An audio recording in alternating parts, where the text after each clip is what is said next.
ஆண்டவருடைய பரிசுத்த நாமம் மகிமைப்படுவதாக. நீங்கள் சுகமாயிருப்பீர்கள் என்று கர்த்தருக்குள் விசுவாசிக்கிறேன்.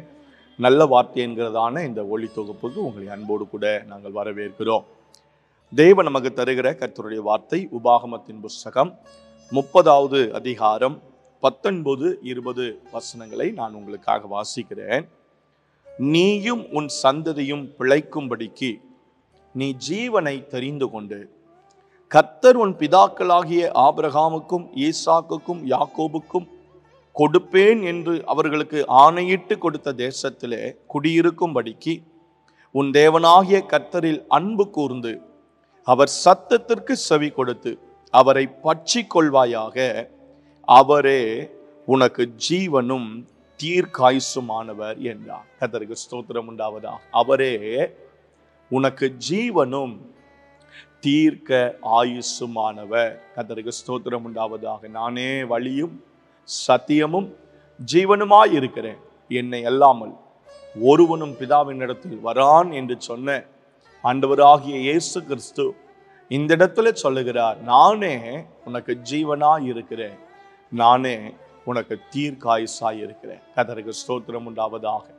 என் காலங்கள் முடிந்து விடுமோ, என்னுடைய நாட்கள் முடிந்து விடுமோ, வாழ வேண்டிய நாட்களில் மரித்து விடுவேனோ, இல்லை என்றால் அனுபவிக்க வேண்டிய நாட்களில் அனுபவிக்காமல் விட்டு விடுவேனோ, வயதான காலங்கள் வரைக்கும் என்னுடைய சூழ்நிலை இப்படி இருக்குமோ, என்னுடைய நிலைமை இப்படி இருக்குமோ என்று ஒருவேளை பதட்டத்தோடு பயத்தோடு பதஷ்டத்தோடு நீங்கள் ஆமென் வாழ்ந்து கொண்டிருப்பீர்களானால் ஆண்டவர் உங்களை பார்த்து சொல்றாரு, நான் உனக்கு தீர்க்காயுசாய் இருப்பேன், உனக்கு நான் ஜீவனாய் இருப்பேன். கர்த்தருக்கு ஸ்தோத்திரம் உண்டாவதாக. நீ செய்வதெல்லாம் என்னை பற்றிக்கொள். ஆபிரகாம் ஈசாக்கு யாக்கோபு என்கிறதான ஆமென் முன்னோர்களுக்கு கொடுப்பேன் என்று ஆணையிட்டு கொடுத்த தேசத்தை நான் கொடுப்பேன். அவர்களுக்கு சொன்னதை நான் செஞ்சேன், அவங்கள வழி நடத்தினேன். அவர்களுக்கு செய்தது போல உனக்கும் செய்வதற்கு நான் உண்மையுள்ளவராய் இருக்கிறேன். நீ என்னை பற்றிக் கொள்வாயானால் நான் உனக்கு ஜீவனும் தீர்க்காயுசுமாய் இருப்பேன் என்று தேவன் வாக்குரைக்கிறார். அதற்கு ஸ்தோத்திரம் உண்டாவதாக. 2ஆம் சங்கீதம் கடைசி வசனத்தில் வாசிக்கிறோம், அவரை அண்டிக் கொள்ளுகிற யாவரும் பாக்கியவான்கள் என்று வேதம் சொல்லுகிறது.